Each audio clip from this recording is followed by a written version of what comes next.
Okay, all right, so let's do, let's look at 6.4. And we're still talking about parallelograms, but we're going to introduce some special parallelograms, some names for some special ones. And there's a little diagram on, what page is that? 347. On 347, that is correct. That, that looks like this. You've got this big area boxed off here, and it's entitled parallelograms.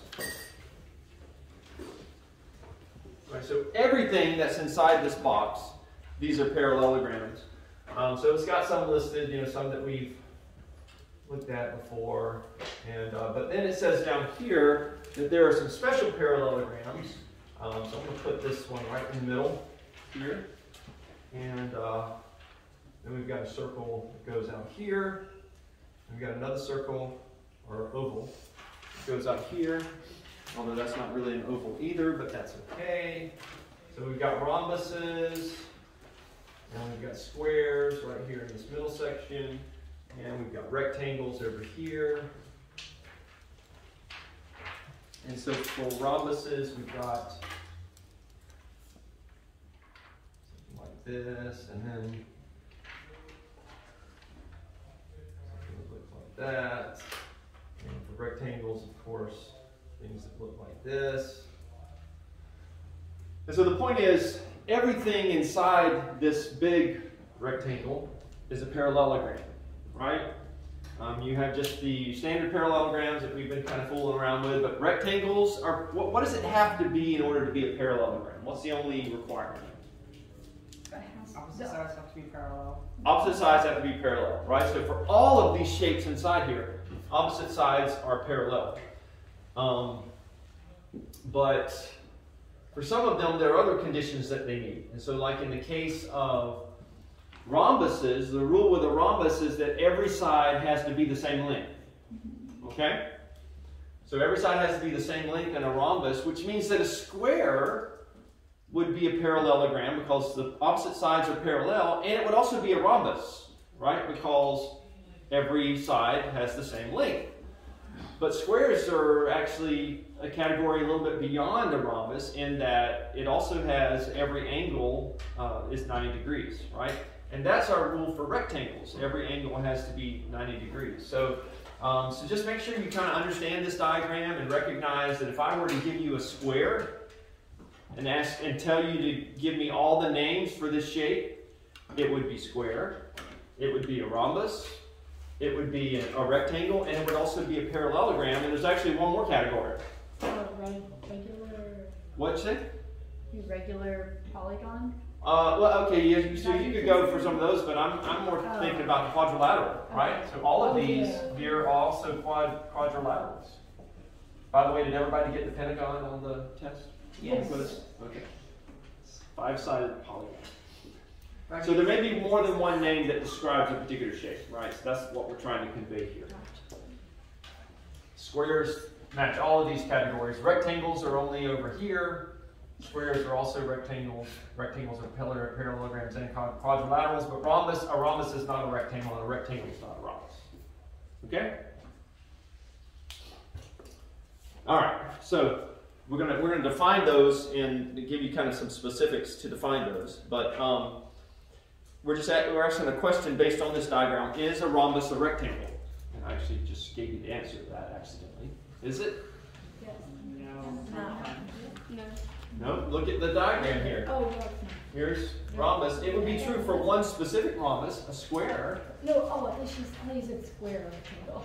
Oh no, is a rhombus a rectangle? And so it would be true only for this case of a square, but it would not be true for all rhombuses. The rhombuses just have to have the same length of all the sides. But they don't have to have 90-degree angles everywhere, right? So not every rhombus is a rectangle. Only a square, which is also a rhombus, is a rectangle. What about a parallelogram? Is a parallelogram a rectangle? Is that true all the time? Sometimes. Some of the time, right? So only some parallelograms, as we see by this diagram, are classified as rectangles. Squares would certainly be, and then we have these other 4-sided shapes that have 90-degree angles in every corner. they would be classified as rectangles, but these shapes are not rectangles. These shapes are not rectangles. This one almost looks like a rectangle.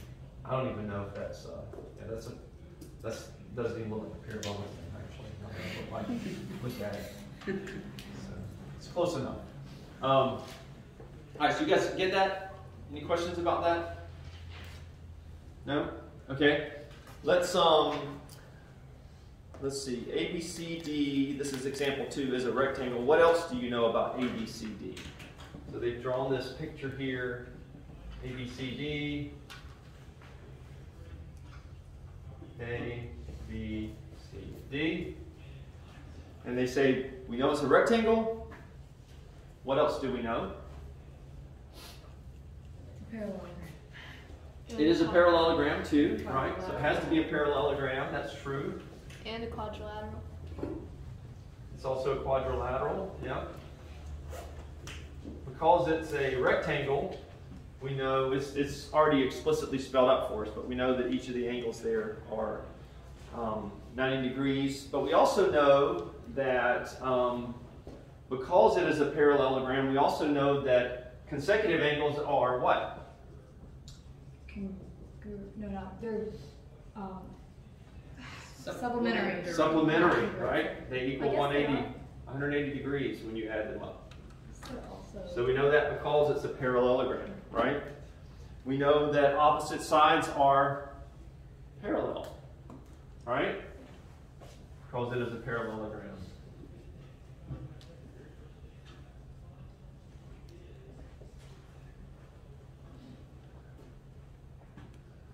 They also note that opposite sides are also congruent. Is that always true of parallelograms? Yes, right?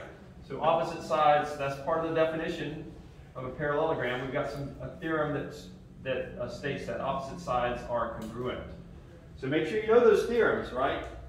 We wrote those theorems on the board last time because I'm expecting you to remember those. So the things that we said basically about a parallelogram is that opposite sides are congruent, opposite angles are congruent. So not only opposite sides, but opposite sides and angles are congruent. Second sides or angles are supplementary. We also know that diagonals bisect one another, right? Because it's a parallelogram. So there's a lot of things that we know to be true about this rectangle, or diagonals bisect, because we know the rules for parallelograms, and we know that a rectangle is a parallelogram. All right. Well, let's find out exactly. Let's write some specific statements about why these shapes are rhombuses, rectangles, and squares. Okay. Any questions about those statements that we made there?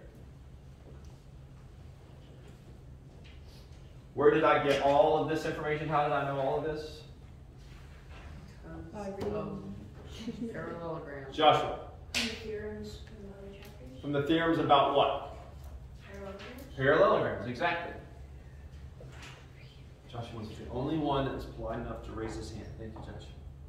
You don't have to sit in a desk.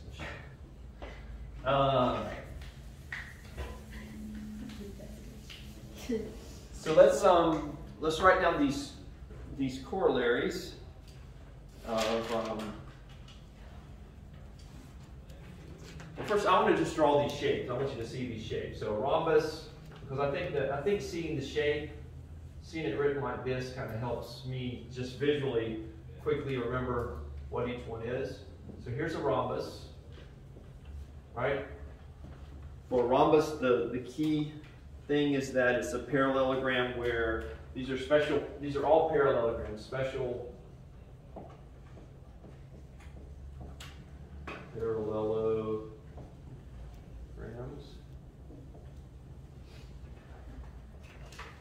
So all sides have to be congruent. For a rectangle, looks like this, where we've got right angles but all sides are not necessarily congruent. And then a square is like a combination of the two, right?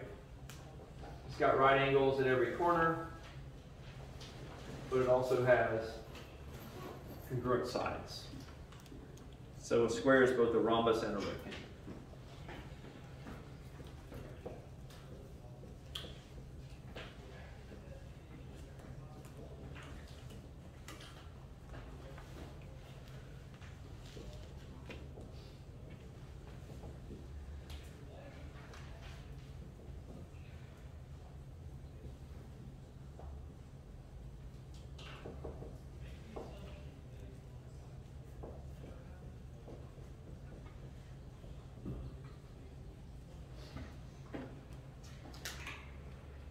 So in the case for a rhombus, it is a quadrilateral that has 4 congruent sides. It is only a rhombus. It's a rhombus if and only if it has 4 congruent sides. That's the rhombus corollary.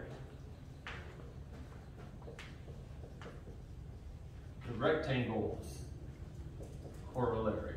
This is an interesting one because how would you think it would describe a rectangle? A rectangle is a quadrilateral. If it has four congruent angles. Has 4 congruent angles, but not just congruent. Right.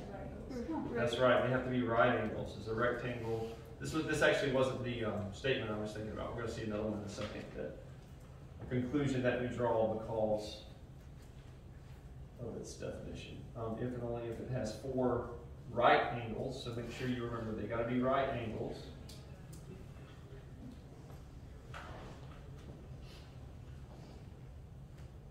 And then for the square corollary, we just use the definition of both the rhombus and the rectangle. We say it's a quadrilateral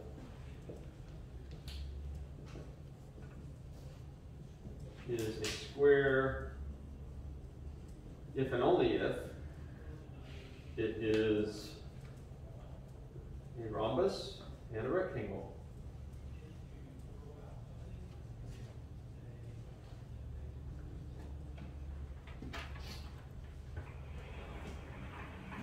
It's kind of like our regular polygon, where we basically put together the definition of equilateral and equiangular, right? It's regular if it's both equilateral and equiangular. In the case of a square, it's a square if it's both a rhombus and a rectangle. And a rhombus is equilateral, right? And a rectangle is equiangular, but it's a specific angle. They're all 90 degrees. In the case of a quadrilateral, that's the only measurement they could be, right? Why is that?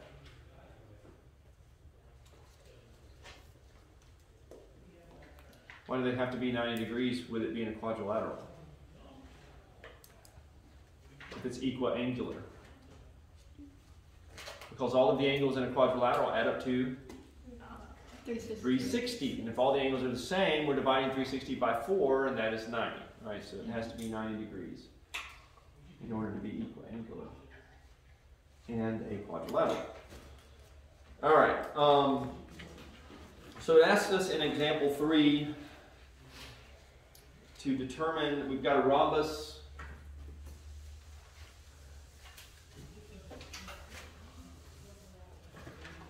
and it says, well, let me draw this.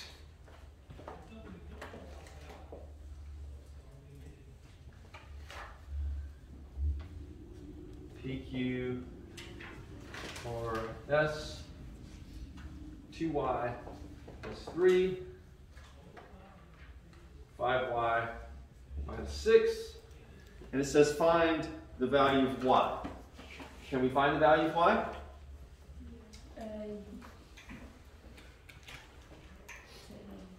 If you say no, the desk of shame is waiting for you.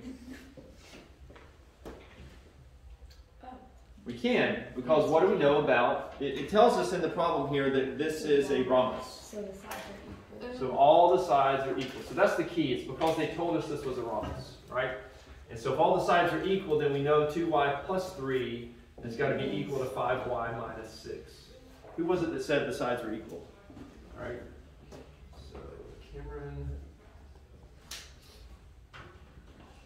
So I'm going to move my 2y over to this side and make this 3y. And I'm going to move my negative 6 to the other side and make that a 9. So then y has got to be equal to 3.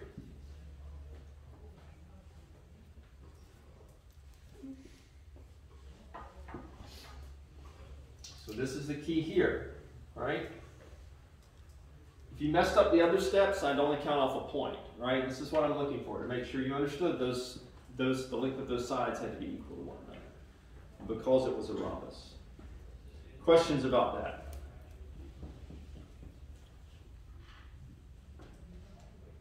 Be careful what you ask, no hard questions.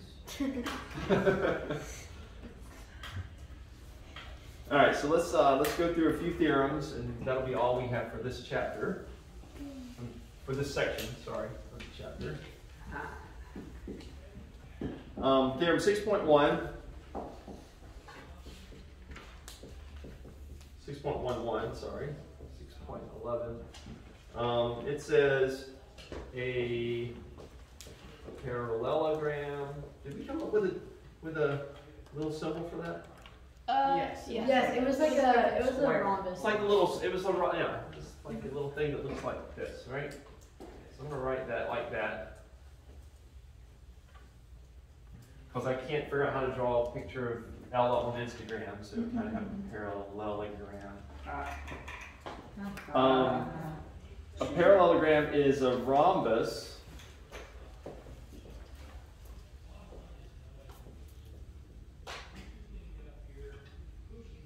if and only if its diagonals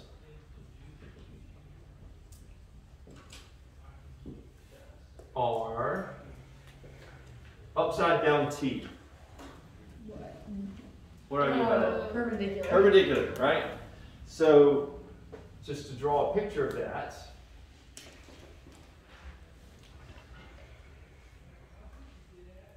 so if I have a parallelogram like this, and it's got it labeled, I know it's a parallelogram because it's got little symbols on here showing that all these sides are parallel, the opposite sides are parallel, and I draw diagonals on this guy, then if that is a 90-degree angle in the middle, do I need to draw that bigger for anybody? Is that too hard to see? Yeah. I've got a little 90-degree angle in the middle. Then, if that's the case, then I know that it's a rhombus. So if I was doing a proof, if I was asked to prove that a particular parallelogram was a rhombus, that's what I'm looking at trying to do. How can I prove that that's, probably give me some conditions and I have to prove that that's a 90-degree angle there and therefore they're perpendicular. All right, theorem 6.12 says a parallelogram is a rhombus if and only if each diagonal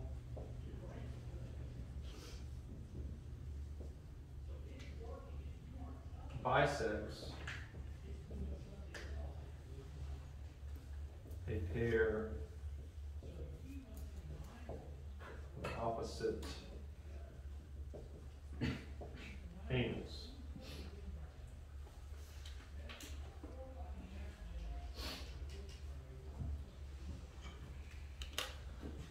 So what does that mean?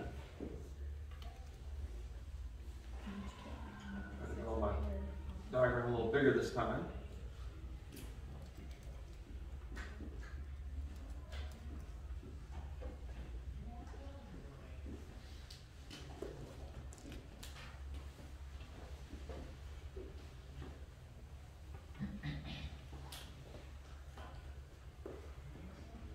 And so if I draw diagonals again in my parallelogram, that means that this angle has been bisected. So this angle is the same, measurement of that angle is the same as the measurement of that angle. Draw that a little darker. And that's true for the opposite ones again. So these angles are all, the measurement of those angles are all equal to one another. Okay? Opposite angles are bisected, so those all have the same value. And then the same is true for these angles over here. I'm going to put 2 lines on these to show that all of these are congruent to one another.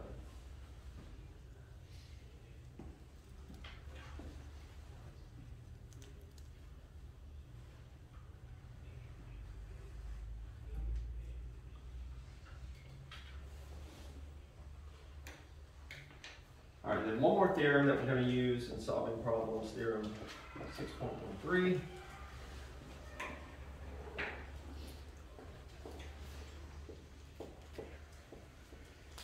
Parallelogram is a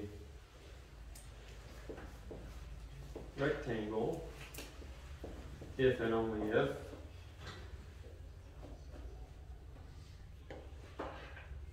diagonals are congruent.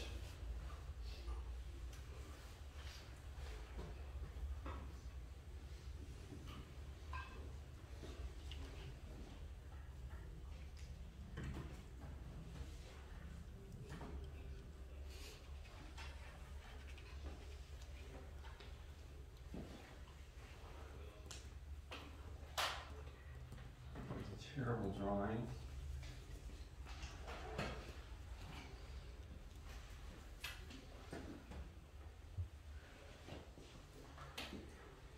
Not much better, but anyway. I don't want to comment.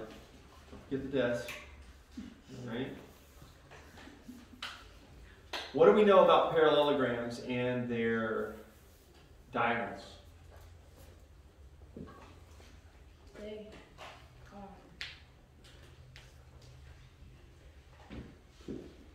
They what?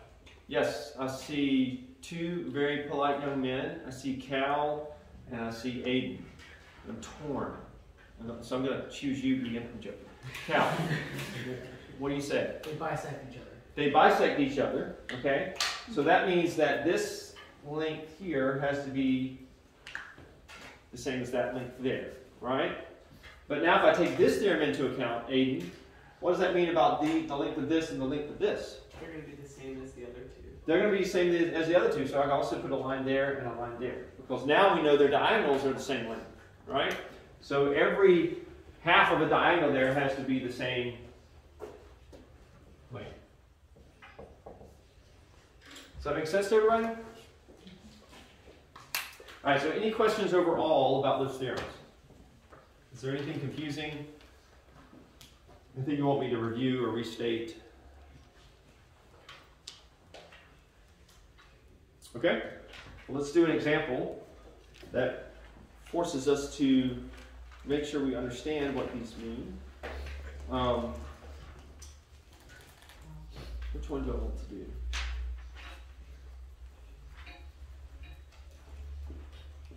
We've got some proofs here. I don't know if I want to go through the proofs. Let's do example 6. All right, it says we're building a frame, a rectangular frame for a theater set. All right, so we're building the frame for what's the play that's coming up? Did you guys Cinderella. Cinderella. All right. So is that shirt for this play, or is that just a separate? It is a specific. Okay, gotcha. So we're going to we're building a rectangular frame for Cinderella. All right.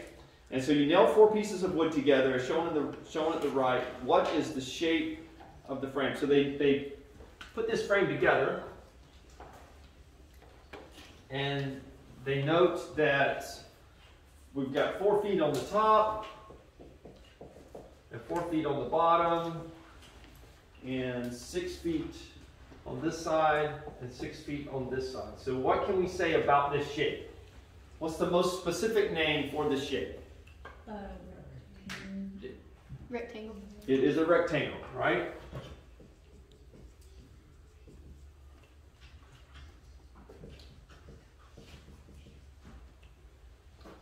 I could say it was a quadrilateral. I could say it's a parallelogram.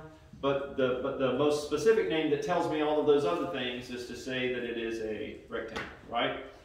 Because the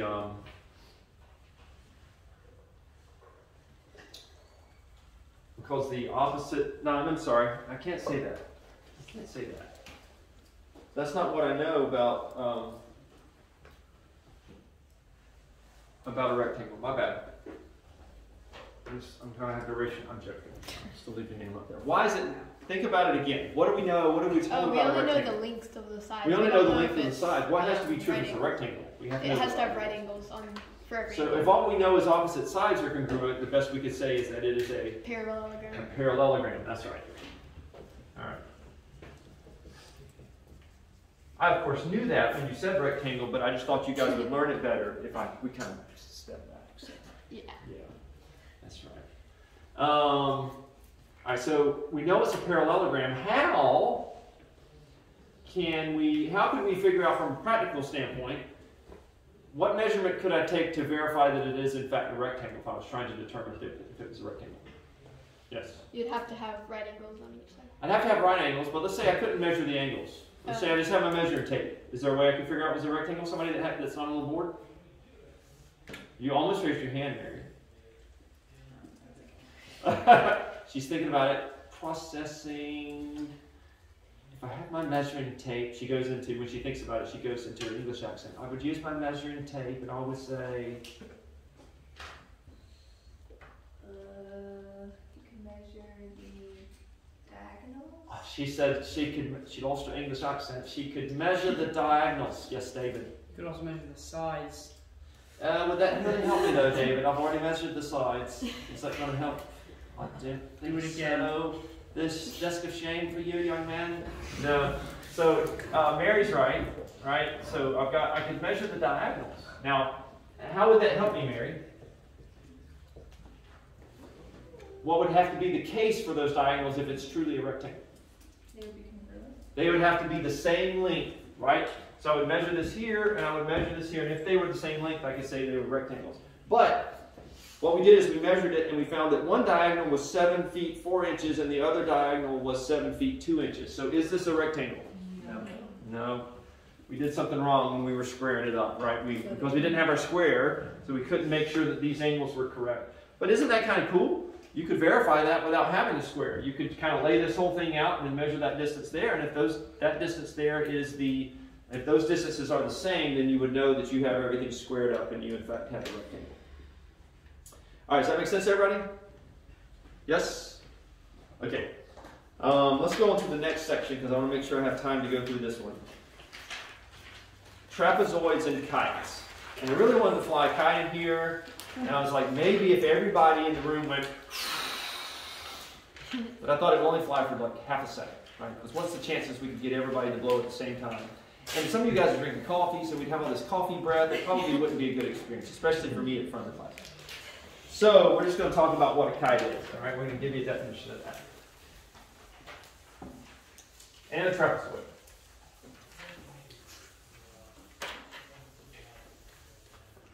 All right, so a trapezoid is a quadrilateral.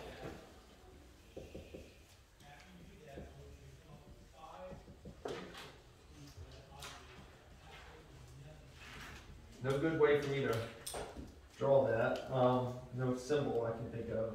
Because it would look like a square or look like a rhombus or something like that. A trapezoid is a quadrilateral with only, so this is the definition of a trapezoid, with only one pair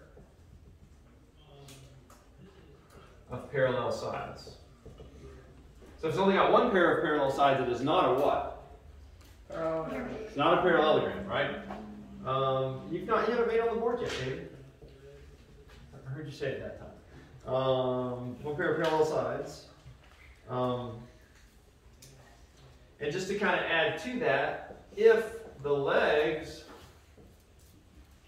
are congruent, then we say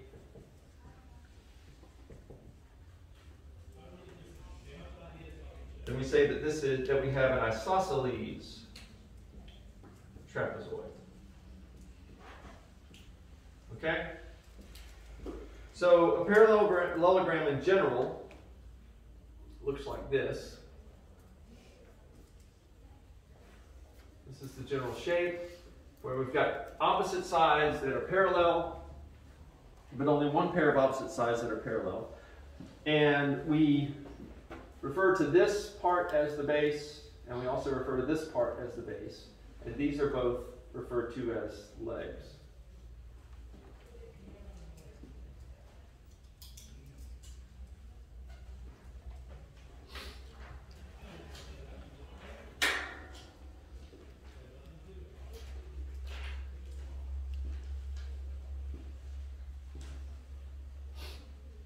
And so a trapezoid has what we refer to as two pairs of base angles. So like if I were to label this A, B, C, D, A and B, angle A and B would be a pair of base angles. And the other pair would be angle D and C, would be a pair of base angles.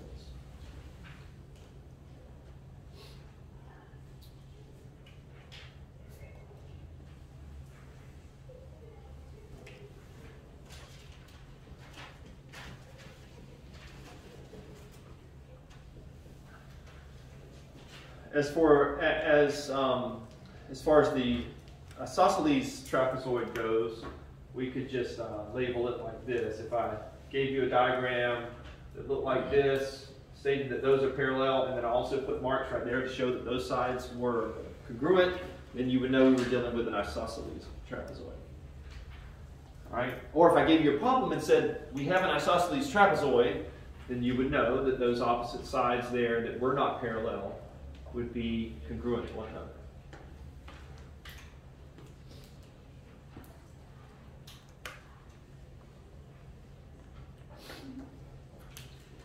The reason I had to point out the definition of the base angles is because of theorem 6.14 to make sure you understood that. And so theorem 6.14 says this. In the case of an isosceles trapezoid, if trapezoid is isosceles, then each pair of base angles are congruent.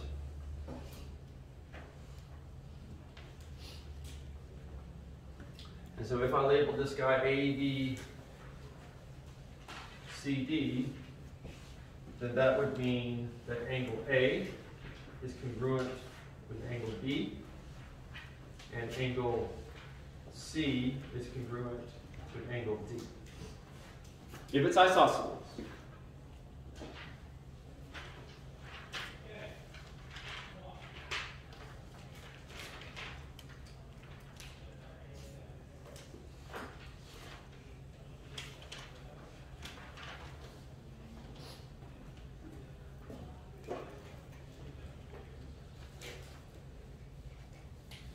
I've got a lot of things that I need to write down about this.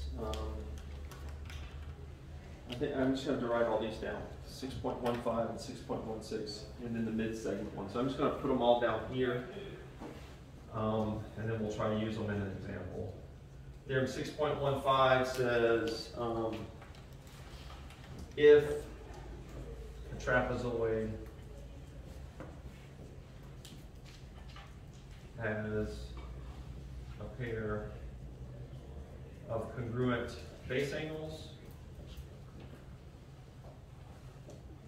it is isosceles. So it's like the reverse of 6.14. Right? If I tell you it's isosceles, you know it has a pair of base angles which are congruent. If you can prove that the pair of base angles are congruent, then you've proven that the trapezoid is isosceles. I don't know why they Like in some of the previous chapters, we would have called that like the corollary to theorem 6.14, but they didn't do that for this one. And then theorem 6.16 says a trapezoid. Here's another thing that's true about an isosceles. When a trapezoid is isosceles, if and only if diagonals are congruent. So just like we saw with rectangle, that the diagonals are congruent, that is true for an isosceles trapezoid.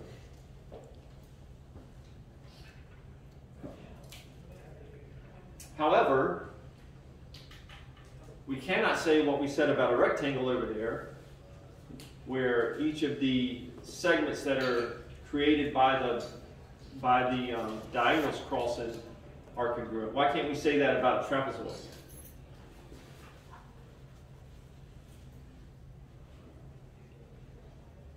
So in other words, I can't say, like what I wrote for, what I can say is that these diagonals here are congruent. But I can't, why can I not put a tick mark on all of those like I did for the rectangle? Because sorry. Huh? They're not bisectors. They're not bisectors. It's only a bisector if it's a parallelogram, right? We're not dealing with a parallelogram. Only one pair of opposite sides is parallel.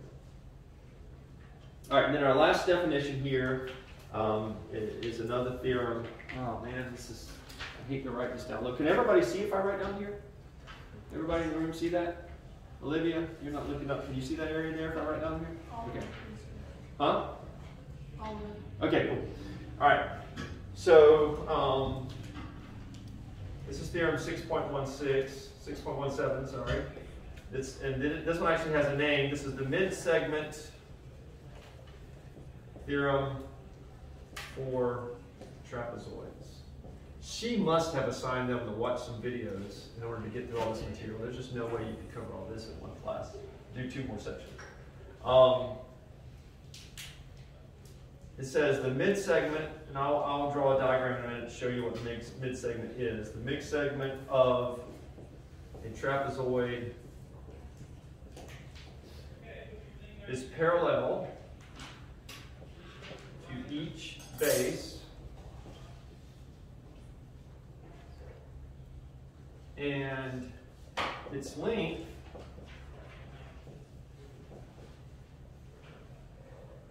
is 1/2 the sum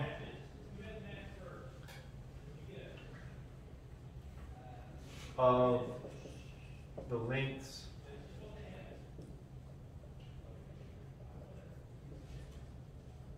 of the bases.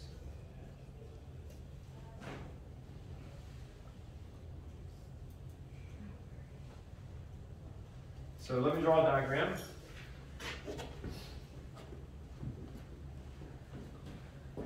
I've got my trapezoid. Why can I not draw that back? There we go. Maybe, sort of. And we're going to label this A, B, C, D. Now I want to draw the whole thing bigger, just a little bit, so we can distinguish it. Okay, so A, B, C, D. And I'm going to draw this line right here and label it M and N. And so that's going to be the mid-segment, and it's parallel to each base. So we know that the bases are parallel, but so we could also draw an arrow there, show that that line's parallel, mid-segment.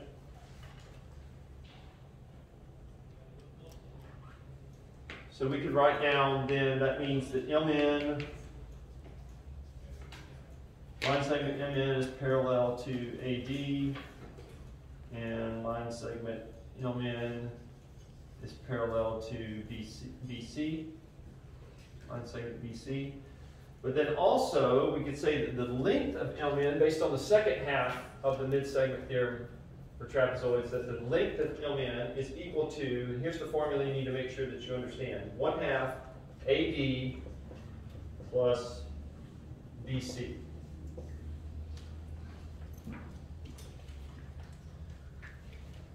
So the second half of the theorem says if I take this length here, AD, and I add it to the length of BC, the length of each base, I add those together, and then I take half of that, that's going to be the length of my mid-segment.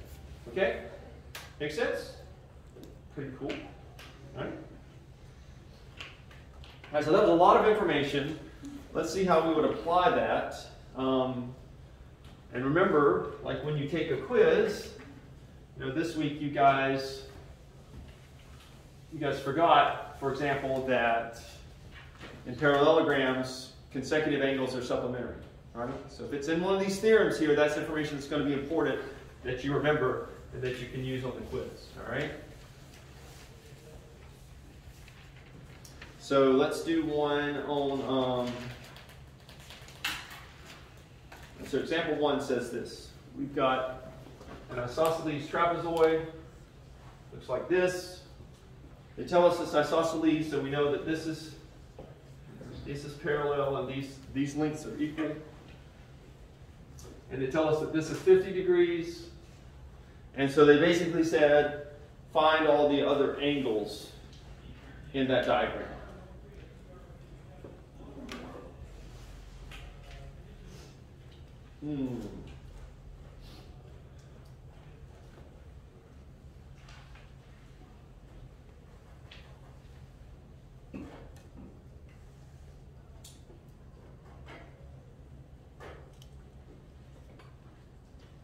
How are we going to figure that out?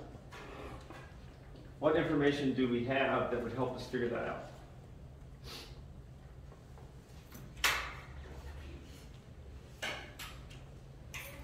We'll just label this A, B, C, D. Is there any angle that I can just immediately say, Jackson? A and B are going to be equal because we know A and B are equal because they are because the sides are congruent. Because the sides are congruent. So because this is isosceles, right?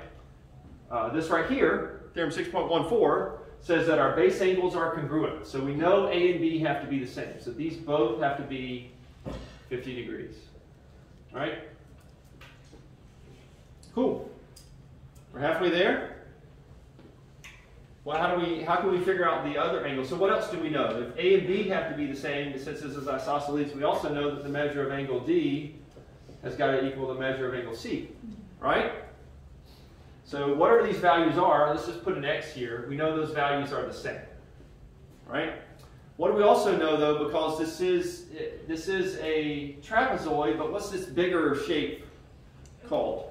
Quadrilateral. It's a quadrilateral. We know that all the angles in a quadrilateral Equal 360. equal 360, right? So we can't forget about what we learned in the previous sections either. So we know then that 50 plus 50 plus x equals, that all has to equal 360, all right?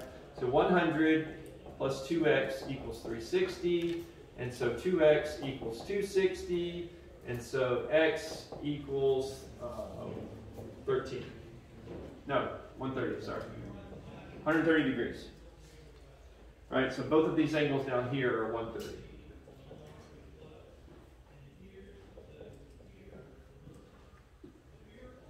Does that make sense to everybody? Oh, wait, never. Yeah.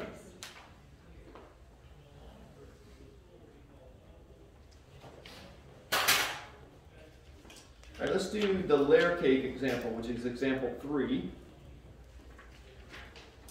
And it says, a baker is making a cake like the one at the right. The top layer has a diameter of 8 inches. The bottom layer has a diameter of 20 inches. How big should the middle layer be? All right, so this cake is basically going to look like a trapezoid when all the layers are lined up. And we know the length of the bottom layer to be 20 inches, and the top layer is 8 inches, 20 inches. This is the diameter of the circles, right? But we can write it like this. And so what's the diameter of the center one going to be? Well, we're just going to use the mid-segment theorem for a trapezoid to figure that out. right? And so how would I construct, let's see, do we need to put some, they label it EDC, and they label this one FGH, right? And so just recognizing what our mixed segment theorem says, we know that the length of DG, which is going to correspond to the diameter of that middle layer of the cake, right? So DG has got to be equal to 1/2 the length of the bottom, CH, plus the length of the top, EF. Everybody agree with that? No? And I'm just taking it straight from the mid-segment theorem for trapezoids. So let's plug in those numbers. 1/2, the length of CH is 20. The length of EF is 8. So 1/2 of 28, which is 14, is going to be the length of DG. And since they gave us some units, we're going to say that's 14 inches. So that would be our answer.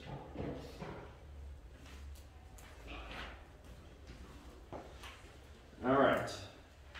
Home stretch. 10 minutes to go. Can we talk about kites? You know what? Let's just sing the song. Let's go fly a kite. Oh.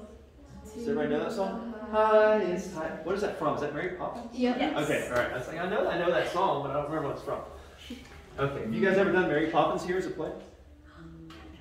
That would be a cool play. Maybe you don't have enough hills to run around and sing The Hills Are Alive. Right? All right, so let's do theorem 6.1. First of all, let's talk about a kite. What is a kite? A kite, by definition, is a quadrilateral. A quadrilateral with two pairs of consecutive congruent sides, but opposite sides are not congruent.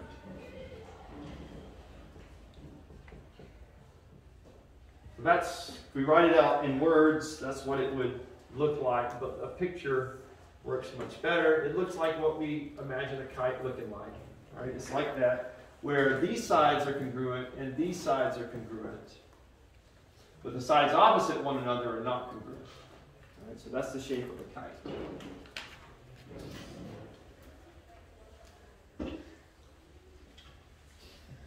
And so then when we have a theorem related to that, theorem 6.18 says if it's a kite, if we know we're dealing with a kite, then diagonals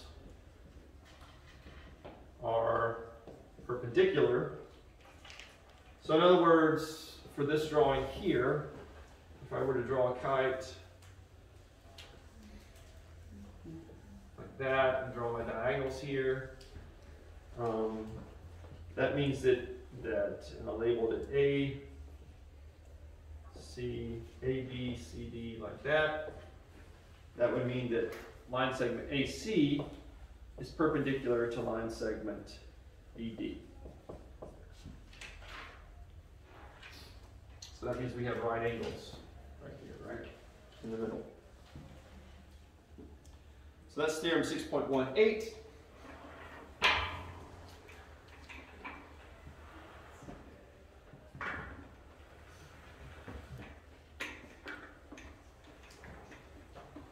And then theorem 6.19, which is our last theorem for this section, says if a kite, then exactly one pair of opposite angles are congruent.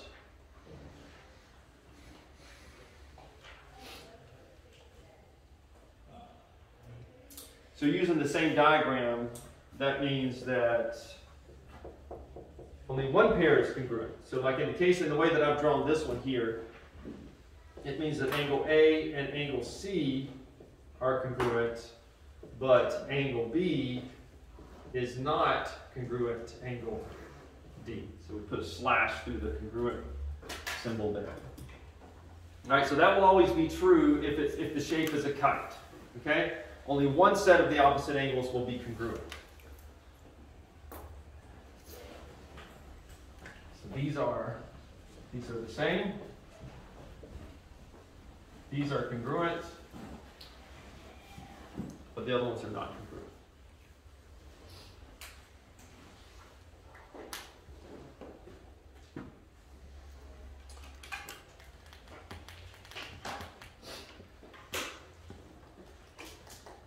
So I'm going to do example 3. Can I erase all this? Example 3. Example 4. Is this the harder of the two? The second one's really, I think, a lot easier to see. But example 4 is still not that bad. So we have this kite here. They draw it this way. That's terrible. It's still not great. But anyway, just use your imagination.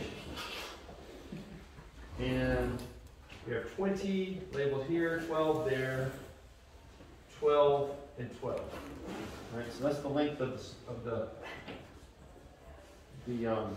diagonals, the portion of the diagonals that are shown there, and they label it WXYZ, WXYZ, and they say the diagonals are perpendicular. We know that because it's a kite.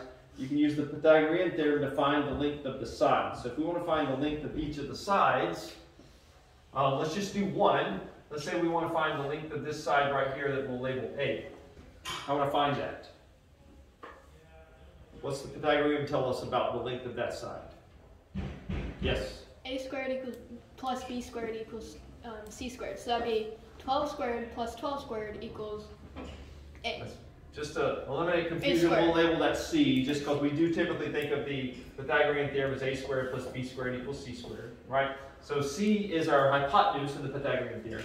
And clearly in this, our right angle is there. So the hypotenuse is C. C is always the side that's opposite your right angle, right? So 12 squared plus 12 squared equals C squared.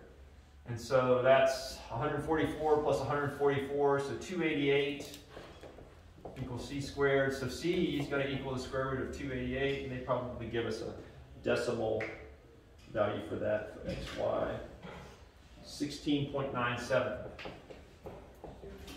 Right, so we know the length of this side here is 16.97. Well, if we know the length of that side, because this is a kite, we also know the length of another side, right? Which side do we know the length of? ZY. ZY, that's right. No, that's good. If you don't talk, then these people will go. They go fast, right? So, good. All right, is that right? I was like, that's somebody that's a teacher in another school that I'm teaching at. I'm sorry. Anna Lee. All right. My bad. I'm gonna sit in the desk of shame. After you guys leave, though, because we're running out of time. So she's right, 16.97. So we could do this. You guys see how we can do the same exact thing there for these other ones? Right, except it would be 20 squared. 20 squared plus 12 squared would equal the C over here, right? C squared. And we could figure that out and come up with 23.C equals 23.32 for that one. All right, so this will be 23.32, 23.32. Everybody follow that?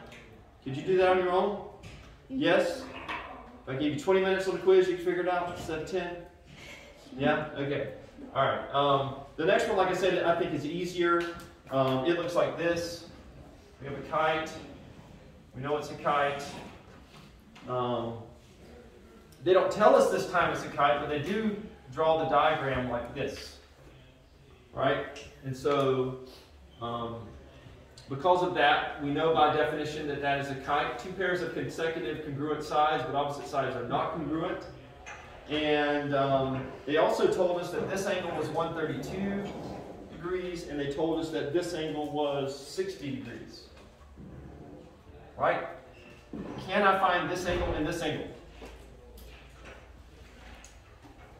And is there anything over there that would help me find those two angles? What about theorem 6.19? Theorem 6.1 side says that exactly one pair of opposite angles are congruent. Are these two opposite angles congruent? No, so these two opposite angles have to be congruent, right? Aiden.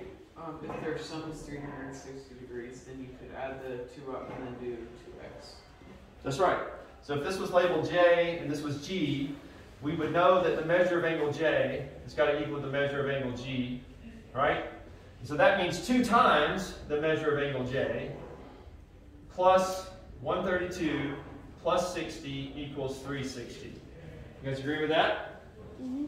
All right, so 360 minus 60 is 300 minus 132 is 168.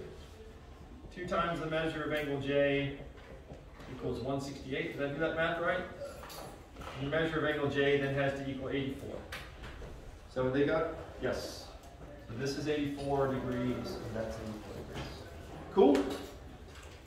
Yes? You guys think you could do all this on your own? Of course you could. You guys are so smart. You know you can do that. All right. Go. Have fun. Do geometry. See you guys.